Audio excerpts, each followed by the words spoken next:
est la capitale du siphon. Si, Ejo est la capitale du siphon, car elle regroupe le plus grand nombre de siphonnés au mètre carré.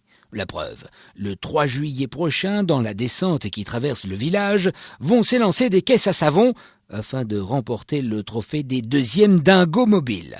Une compétition unique qui regroupe des bolides sur 3 ou 4 roues sans moteur ni pédale ou toute autre force motrice, et tous plus délirants les uns que les autres. À la base de ce rendez-vous, une bande d'allumés siphonnés dont fait partie Alain Delmont, l'un des juges organisateurs. Alors, en route pour les inscriptions. Alors, à cette 2e édition, on a décidé de limiter à 40 concurrents. L'an dernier, pour une première fois, il y en avait eu 11. 11 concurrents, donc 17 concurrents, mais 11 voitures. Mais qui s'y dit ? Parce qu'on avait permis à ce qu'il y ait plusieurs concurrents par voiture l'an dernier.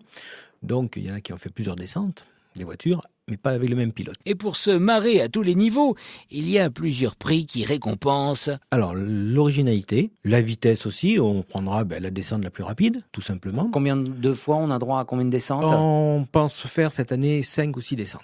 Un prix pour les enfants, puisque les enfants peuvent concourir entre 10 et 17 ans. Et on a décidé cette année de faire un prix féminin, si des fois il y avait un équipage féminin. Et pour repartir avec un prix, on est prêt à faire n'importe quoi, même à tricher. Si, tiens, par exemple, l'année dernière. Oh, il n'y a pas eu de tricherie, puisque nous avions un règlement relativement souple l'an dernier. C'était pas une tricherie, c'était un arrangement de bons bricoleurs, puisqu'il y a des fois qui ont été enlevés des tracteurs pour mettre sur les voitures, puisque bien entendu, ils ont vite compris que plus la voiture est lourde, plus elle va vite. Mais que c'est vilain! Et donc cette année, on a limité le poids à 200 kilos avec le pilote. La balance faisant foi, car on rigole, mais c'est du sérieux.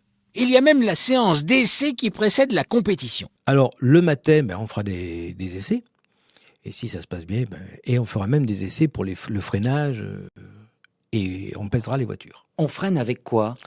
Alors, ce n'est pas précisé dans le règlement, il y a juste marqué frein obligatoire.